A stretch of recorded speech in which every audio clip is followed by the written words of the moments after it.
Bem, segundo momento da nossa aula, a aula já está sendo gravada agora, vamos voltar a onde paramos no tópico anterior. Então vejam, eu coloquei aqui para vocês que só um minutinho que eu vou tentar colocar aqui mais. Eu acho que é 5.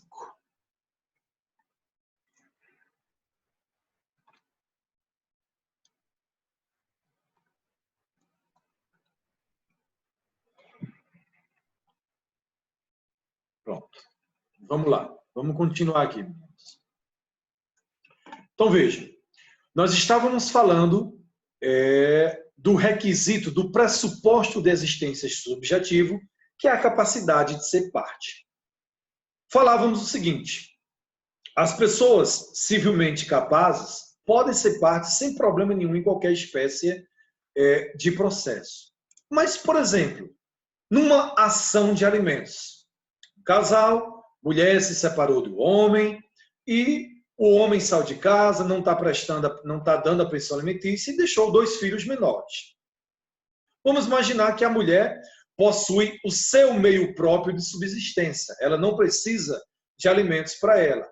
Mas as crianças precisam de alimentos para a subsistência delas. E quanto são menores, os pais têm esse dever legal. O que é que acontece? A mãe não precisa de pensão para ela, mas as crianças precisam. Quando essa mãe, quando ela foi ingressar com a ação judicial de alimentos, quando ela for entrar com um processo, com uma ação de alimentos, sabe quem vai ser a parte do processo? As crianças. Mesmo que tenha, por exemplo, 6 meses de idade, 1 ano de idade, 2 anos, 2, 8, 10, não interessa. Porque, veja, qualquer sujeito de direito tem capacidade de ser parte de um processo. Claro, uma criança de 6 meses de idade pode ser parte do processo? Pode, mas tem que ser representado pela sua genitora. Neste exemplo que eu estou dando para vocês, a genitora, ou seja, a mãe dessas crianças, é que vai representá-los.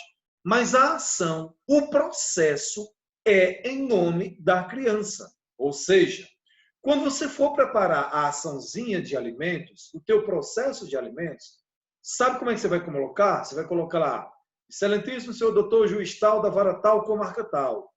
Aí começa o processo pelo nome de quem? Pelo nome da criança. Fulano de tal, menor impúbere, nascido ao tanto do tanto, com 6 meses de idade, vírgula, representado por sua genitora, vem ingressar com ação de alimentos contra seu pai, fulano de tal. Mas Professor, o processo, a ação é em nome da criança. A parte é a criança, porque ela é o quê? Sujeito de direito. Diga lá, Adailton. no caso do nascituro, que a mãe também já teria direito aí a gozar de pensão de alimentos gravídicos, né? Isso. A formulação é a mesma, né? Mesma forma. Você coloca o nascituro, né, no caso, como ele não tem data, não tem nome, não tem data de nascimento, mas representado, né, pela sua genitora fulana de tal, e por aí vai. Mas é da mesma forma. Certinho? Então, Okay. repetindo, capacidade de ser parte não se confunde com capacidade para os atos da vida civil. Certinho? Qualquer sujeito de direito tem capacidade de ser parte. Seja pessoa física, seja pessoa jurídica, inclusive, meninos, até o que nós chamamos de entes despersonalizados. Vocês vão ver isso mais na frente. Mas deixa-me dar um exemplo.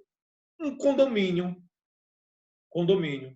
O condomínio, ele é um ente despersonalizado. Ele não possui personalidade jurídica, mas ele tem o poder de agir em juízo. Por exemplo, você mora num determinado prédio e existe o condomínio onde você mora, sei lá, tem 10, 12 apartamentos. Você está devendo a taxa condominial. Quando você passou aí 3 meses sem pagar, o condômino, aliás, o síndico, ele pode entrar com ação na justiça.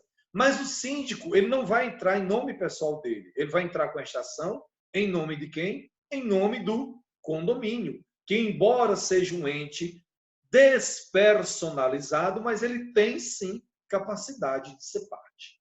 Então, a capacidade de ser parte, repetindo pela terceira vez hoje, é a capacidade que qualquer sujeito de direito possui para ingressar com a demanda judicial. O outro requisito, o outro pressuposto de existência subjetivo é a existência de um órgão investido de jurisdição. Ora, eu não tenho como ingressar com processo se não existir um órgão que possua exercício jurisdicional. Deixe-me dar um exemplo bem singelo para vocês. Eu acredito que Sauane está em sala de aula, não está, Sauane? Dá só um oi aí, para a gente ouvir sua belíssima voz.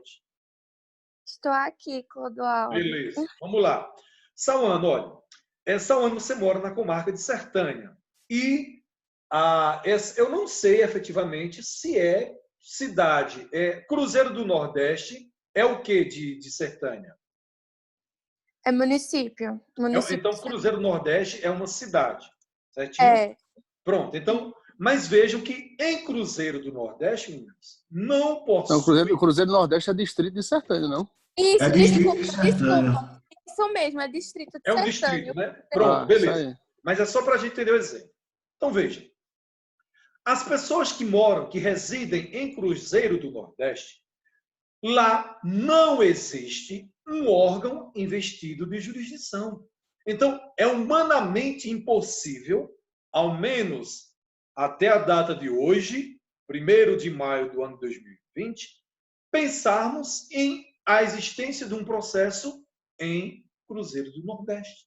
Por quê? Porque não existe um órgão investido de jurisdição. As pessoas que residem em Cruzeiro do Nordeste têm que se deslocar até Sertânia, que é onde possui o quê? Um órgão investido de jurisdição. Um órgão com atribuição jurisdicional. Então, é um pressuposto de existência subjetivo básico. Eu só posso ingressar com o processo onde existiu um órgão. Onde não existiu um órgão, não há o que se falar em ingressar com um processo numa localidade onde não existe um órgão jurisdicional. Esses são os pressupostos de existência subjetivos. Vejam, pressupostos de existência, antes de eu entrar com o meu processo. Antes. Como pressuposto de existência objetivo, já falei dos dois subjetivos, a gente fala agora do objetivo. Eu tenho que existência de uma demanda. E aí eu vou reportar vocês, meninos, para a aula da semana passada. Demanda, vocês entendam como lead. Lembra que a gente trabalhou bem direitinho o conceito de lead? Então, vejam, é preciso existir uma lead. Se não existe lead, claro, professor, mas tem os processos, desculpe, que o senhor falou de jurisdição voluntária. Beleza, ali é a regra geral. Né? A regra geral é que os processos são de jurisdição contenciosa. Ali é uma exceção que a gente viu. Mas vamos se concentrar nesse pressuposto objetivo básico, que é a existência de uma demanda. Ou seja, existência de uma lei. Se não existir a lei, se não existir a querela, se não existir o que a gente chama de pretensão resistida, um quer e o outro se recusa a cumprir, Se não existirem esses requisitos básicos, não existe lide. Se não existe lide, não existe querela. Se não existe querela, não existe demanda. Não existindo demanda, não há o que se falar em processo. Abre aspas. Processo de jurisdição contenciosa. A gente já fez essa diferenciação na nossa aula passada. Então, como pressuposto de existência objetivo, eu tenho que ter a existência de uma lide. Tem que ter querela. Se não existir querela, não há o que se falar em processo. Veja, vou repetir mais uma vez. Os pressupostos de existência, eles devem preexistir antes do processo. Você tem que preencher isso, você tem que se atentar aos pressupostos antes de ingressar com o processo. Além dos pressupostos de existência, eu vou ter o quê, meninos? Os requisitos de validade. Também vou ter requisitos de validade subjetivos e objetivos. Vamos primeiro para os subjetivos. O primeiro requisito de validade subjetivo, eu tenho que atentar para a competência do órgão jurisdicional.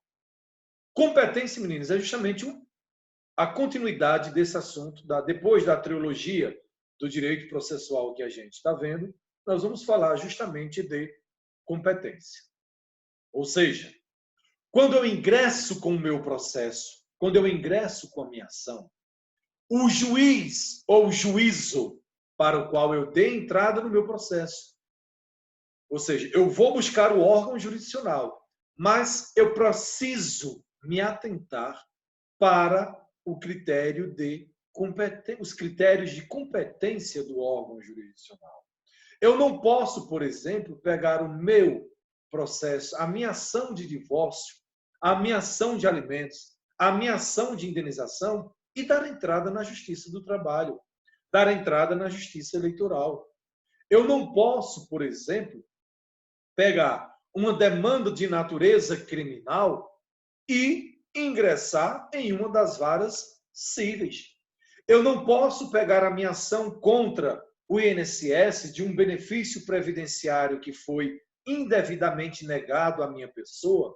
Eu não posso pegar essa minha ação de natureza previdenciária e dar entrada na justiça comum, ou seja, numa das varas cíveis da comarca de Arco Verde. Eu não posso, porque vai infringir os critérios de competência. Então, eu preciso ingressar com o meu processo perante o juízo competente. Mas competência, como eu disse, é o assunto que a gente continua na hora que a gente terminar essa tríade processual. Certinho? Não vou me adiantar muito, porque como é um assunto continuativo, a gente apenas deve se atentar que a competência da jurisdição, o órgão jurisdicional competente é um requisito de validade subjetiva. Eu tenho que atentar para a competência. Por quê? Se eu ingresso com o meu processo para um juiz incompetente, das duas coisas vai ocorrer uma. Ou o juiz vai declinar da competência e remeter o meu processo para o juiz competente, ou, dependendo da situação, o juiz vai simplesmente arquivar o meu processo, porque ele não era competente para julgar e analisar o meu processo. O segundo requisito de validade subjetivo é a imparcialidade do juízo. E a gente até falou um pouquinho disso na aula passada, na aula anterior. O juiz, ele deve ser imparcial. E quando a gente chega nesse requisito de validade, a gente vai esbarrar justamente nas questões de suspeição ou impedimento do juiz, do magistrado. A regra geral, meninos, é que quando um juiz for imparcial, seja ele impedido ou suspeito, a regra geral é que o próprio juiz, o próprio magistrado, reconheça a sua imparcialidade, seja porque ele é impedido ou porque ele é suspeito de julgar. A regra geral é que o próprio magistrado vai fazer isso dentro do processo.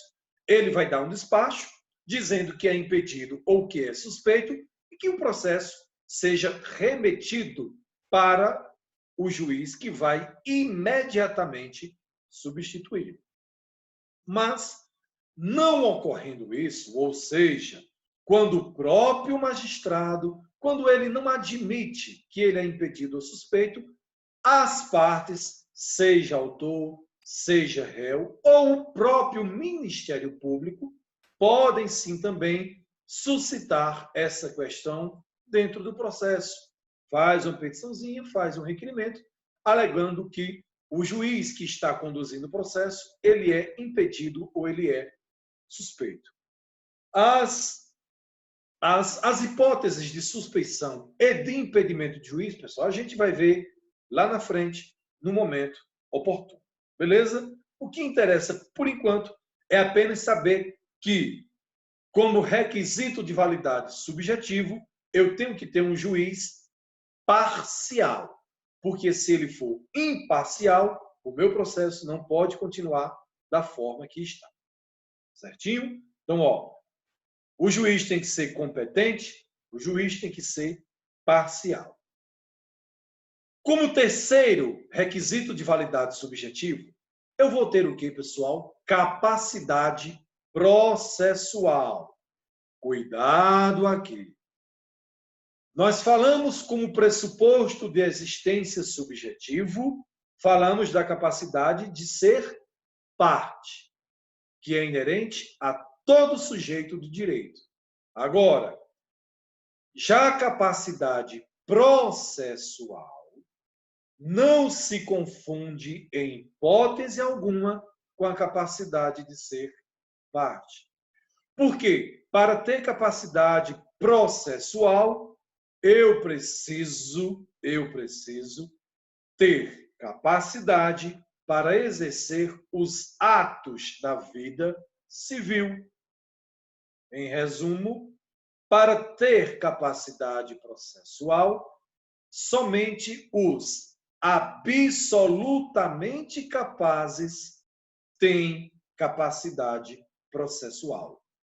Vamos pegar o mesmo exemplo lá da ação de alimentos, de uma criança de 6 meses de idade. Quem é a parte do processo? É a criança. Mas a criança, como ela ela é absolutamente incapaz para a prática dos atos da vida civil, essa criança vai ser representada pela mãe, pela sua genitora, no exemplo que eu dei. Então, veja, por que a genitora ingressa com a demanda? Ela não ingressa com a demanda em nome dela. No exemplo que eu dei, a genitora tinha condições de prover o seu sustento. Então, a pensão era apenas para a criança. Então, a parte é a criança. A mãe entra no processo porque a mãe, no exemplo que eu estou dando, ela possui capacidade o quê? Processual. Porque ela é uma pessoa absolutamente capaz nos termos da nossa lei civil. Então, capacidade processual, ela é, para você ter capacidade processual, é necessário que você seja um absolutamente capaz. Ou seja, você tem que ter mais de 18 anos de idade e estar no pleno exercício das suas faculdades mentais. Só um pequeno adendo. Nós falamos disso também em outras ocasiões, acredito que até período passado, a gente deve ter falado disso. Uma pessoa com 90 anos de idade tem capacidade processual? A resposta é: se um ancião com 90 anos de idade, se ele se encontra em pleno exercício das suas faculdades mentais, ele tem sim capacidade processual, que não há nada que o impeça de praticar os atos da vida civil. Certinho? Só um adendo para que a gente não esqueça disso. O quarto requisito de validade subjetivo que nós temos é a capacidade postulatória. Vejam, já falamos para vocês hoje de duas capacidades. Capacidade de ser parte, capacidade processual, e agora a gente vai falar de capacidade postulatória. A capacidade postulatória, pessoal, via de regra, é exercida na jurisdição civil, né, para ficar mais fácil de vocês entenderem, na jurisdição civil, capacidade postulatória só possui quem é regularmente inscrito, né, o bacharel em direito, regularmente inscrito nos quadros da Ordem dos Advogados do Brasil, na OAB. Em resumo, só tem capacidade postulatória advogado ou advogada regularmente inscrito nos quadros da Ordem dos Advogados do Brasil. O Ministério Público também possui capacidade postulatória quando ele, por exemplo, ele não age em nome próprio dele. Olha, o exemplo que eu dei para vocês aí da ação de alimentos. A ação de alimentos, ela pode ser intentada, por exemplo, pelo Ministério Público. O Ministério Público representando a criança, porque é uma das funções, é uma das atribuições do Ministério Público ser curador do idoso e curador da infância e da juventude. E a lei atribui capacidade postulatória aos membros do Ministério Público para ingressar com ação desta natureza, com ações, por exemplo, de natureza civil, com ações de natureza penal e por aí vai. Então, só para que vocês, nesse primeiro momento, tenham essa resposta, capacidade postulatória é aquela capacidade de pedir. Postular significa pedir, significa peticionar. Quem é que pode peticionar? Quem é que pode assinar? Quem é que pode fazer uma petição? Via de regra, os membros da Ordem dos Advogados do Brasil e o Ministério Público. Professor, e um juiz não tem capacidade postulatória? Não. O juiz, ele exerce a jurisdição. Mas, professor, e se um juiz quiser entrar com uma ação de divórcio dele, por exemplo, o que é que ele tem que fazer? Simples. Procurar um advogado para ingressar com a ação dele. Professor, não tem capacidade postulatória? Não. Juiz não possui capacidade postulatória. Certinho? Então, olha, atenção aí. Capacidade de ser parte é uma coisa, capacidade processual é outra, capacidade postulatória é outra. Vamos pegar o mesmo exemplo da ação de alimentos. Quando o pai abandonou a mãe e tal, deixou o filhinho lá de 6 meses de idade. A mãe tem condições de prover o seu sustento, mas a criancinha está precisando de ajuda para cuidar da criancinha.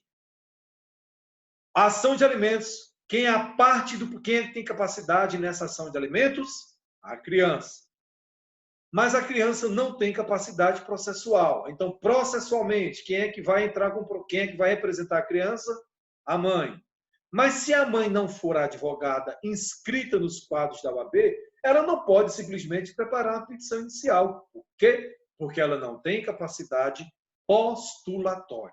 Então, o advogado tem a capacidade, no exemplo que eu estou dando. O advogado tem a capacidade postulatória. Postular significa pedir, peticionar. A mãe tem a capacidade processual e a criança tem a capacidade de ser parte do processo. Então, esses 4 aí são os requisitos de validade subjetivos. Competência do órgão jurisdicional, parcialidade do juízo, capacidade processual e capacidade postulatória. E, para encerrar os pressupostos e requisitos processuais, a gente fala agora, meninos, dos requisitos de validade objetivos. Falamos dos subjetivos e a gente fala agora dos objetivos. Primeiro de requisito de validade objetivo é respeito ao formalismo processual. O respeito à formalidade do processo vai desde o prelúdio, desde o início da petição inicial, desde a petição inicial, até a fase de cumprimento de sentença, a fase de execução, a fase recursal. O processo, ele é formal por essência, por natureza. O nosso, principalmente o nosso processo, o processo brasileiro, ele possui um formalismo extremo. A petição inicial possui inúmeros requisitos. A ausência de um requisito já é causa para o processo barrar. Um juiz, quando ele prolata uma decisão, a decisão tem que preencher requisitos. Tem uma série de requisitos para um juiz dar a decisão. Não pode ser dada ao léu. A produção de uma prova, a prova, por exemplo, é uma prova testemunhal, uma prova documental, uma escritura para ser feita, a oitiva de um perito, a oitiva de uma testemunha, um recurso para você dar entrada, para fazer uma defesa, uma sustentação no tribunal. Tudo é feito através de requisitos de natureza formal. Então, se não houver respeito ao formalismo processual, sabe o que vai acontecer?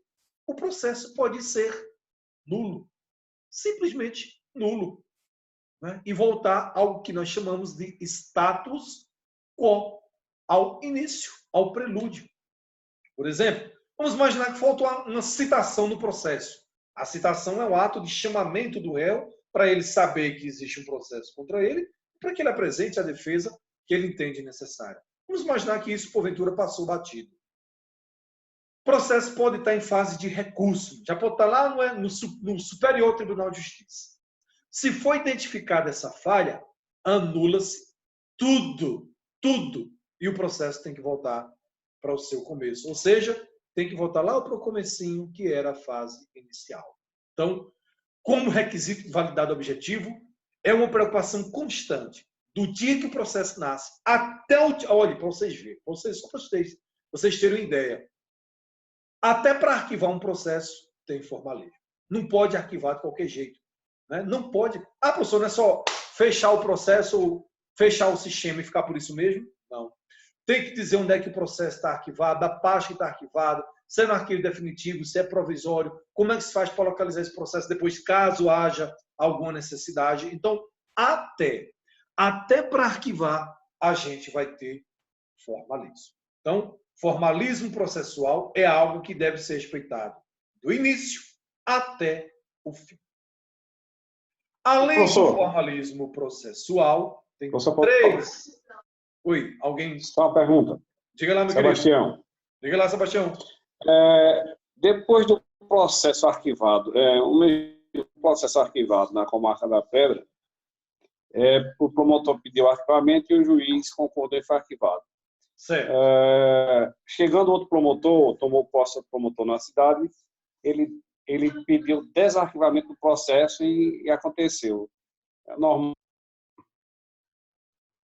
Pode. Se ele foi arquivado, com certeza não houve o desarquivamento. Eu não sei o caso concreto que você está trazendo, mas acredito eu que esse processo foi arquivado sem julgamento de mérito. Né? Porque se houve alguma... Mas para que haja... Existe. Oi, meu querido, diga. Não, deixa o Sebastião terminar a ideia dele. Vai falar, Diniz? Não, eu só faço a pergunta, porque assim, pelo que eu já estudei de processo penal, para que ele fosse desarquivar, teria que surgir uma nova prova, né? Mas aí é para ingressar com um novo processo, né? A gente chama de ação rescisória. Não surgiu nova prova não, Diniz. Ele simplesmente o promotor, o anterior pediu o arquivamento do processo, foi arquivado, o juiz concordou, foi arquivado, e o promotor posterior que chegou na cidade, desarquivou o processo e deu andamento. Não existiam novas provas nem... Pelo exemplo que você está dando, o primeiro processo foi arquivado sem ter julgamento. É isso? Foi, exatamente. Então pode. Não houve julgamento, né? Então um processo penal, se não houve julgamento, enquanto não houver prescrição, ele pode ser reaberto, não tem problema nenhum, não é? Porque não houve julgamento.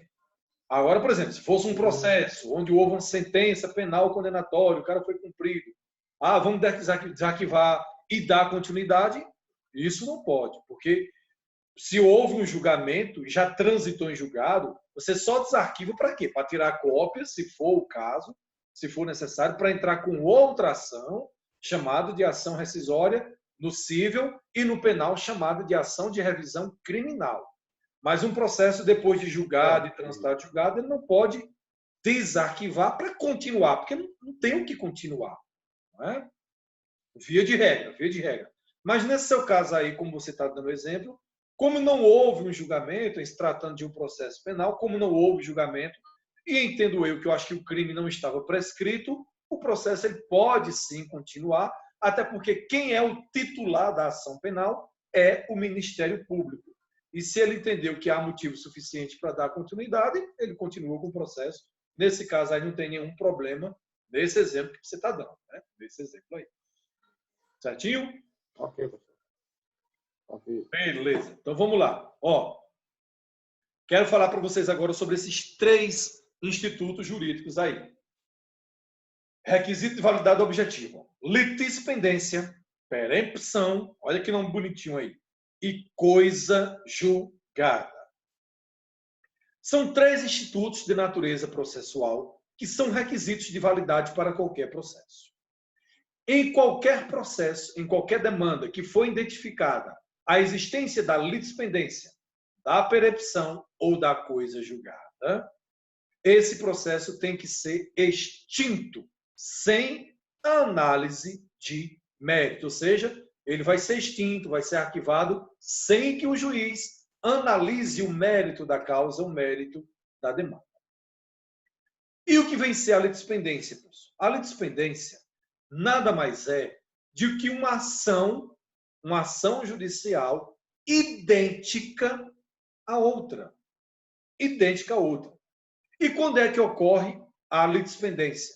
Quando 2 ou mais processos tiverem as mesmas partes, o mesmo pedido e a mesma causa de pedido. Quando você tiver esses 3 elementos, mesma parte, as mesmas partes, o mesmo pedido e a mesma causa de pedir. Quando você tiver 2 ou mais ações desta mesma natureza, você está diante do instituto jurídico chamado de litispendência. Professor, isso acontece? Acontece, e muito. Há um exemplo bem simples. Ação de divórcio. Casal se separou, né? Marido foi para um lado, mulher foi para o outro, cada um passou a ter sua vida, não estavam mais se falando por razões extras aí, né? Que o exemplo aqui não interessa. Cada um vivendo sua vida, e aí, 3 anos depois, eles não se falavam, né? Não mantinham nenhum contato. O marido resolveu ingressar com o processo. Entrou com a ação de divórcio, dizendo que era casado e tal, possuía tantos filhos e os bens tal e tal para dividir. E ele entrou com essa ação no mês de janeiro.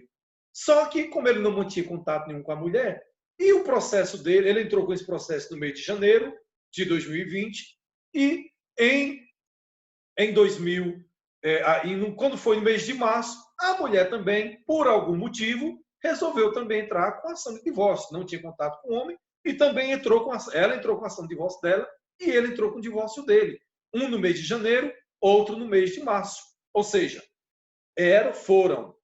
as 2 ações tinham as mesmas partes, o mesmo pedido e a mesma causa de pedir. Ambos queriam um divórcio, ambos queriam a divisão do bens e a questão como é que vai dirimir a questão dos alimentos aí. Então, um foi dado entrada em janeiro e outro foi dado entrada no mês de março. Isso acontece muito, meninos, muito, na prática. O que é que acontece quando se verificar a litispendência? Acontece que o processo que foi dado entrada por derradeiro, por último, é esse processo que vai ser extinto sem análise de mérito. Então, quem der entrada primeiro fica valendo o seu processo. Por quê? Porque no segundo processo vai acontecer a litispendência. O juiz vai extinguir com base na litispendência. 2 processos idênticos, mesmas partes, mesmo pedido e a mesma causa de pedir. E a perempção? O que vem ser a perempção? A perempção, para ser nada mais é, olha, uma parte, quando ela dá entrada no processo, antes do julgamento de mérito, a parte ela pode dar entrada e pode desistir do processo. Pedir o arquivamento antes do julgamento de mérito. Ela pode fazer isso? Pode. E até quantas vezes a parte pode entrar e pedir para arquivar? No máximo, 3 vezes. Se isso acontecer por 3 vezes, acontece o Instituto Jurídico da perempção. É um impedimento legal que existe quando o autor do processo, no caso, né, ele entrou com o processo e antes do julgamento pediu desistência, arquivou. Entrou uma segunda vez, pediu desistência. Se ele entrar a terceira vez com o mesmo processo, ele não pode, ele vai até poder pedir a desistência de novo, mas ele não pode entrar com o processo, com o mesmo processo, pela 4ª vez. Então, a perempção é a repetição da mesma ação que não foi julgada. Né? Quando você entra com um processo que não tem julgamento de mérito, que ele foi extinto sem análise de mérito, esse mesmo processo você pode entrar com ele novamente. Não tem problema nenhum. Né? Mas, quando o processo for extinto por desistência do autor, ele só pode desistir no máximo 3 vezes. Se ele fizer mais do que isso, ocorre a perempção e ele pede o direito de ingressar com aquele processo pela 4ª vez. Isso é a perempção.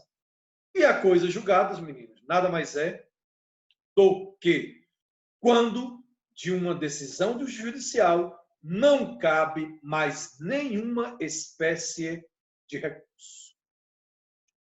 Quando não couber mais nenhuma espécie de recurso, vai acontecer o fenômeno jurídico da coisa julgada. Então, o que é a coisa julgada? É um fenômeno jurídico que impede de uma decisão judicial ser revista ou reanalisada. Por quê? Porque esgotaram-se todos os recursos ou então esgotaram-se todos os prazos possíveis para se ingressar com o recurso diante de uma determinada decisão judicial.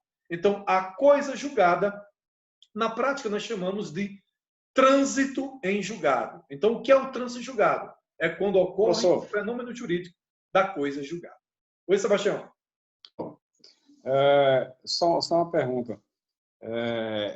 O processo teve uma remessa com um provisório, processo sobrestado pelo relator. O que quer dizer isso, professor? Não entendi, meu. Como é a pergunta? O processo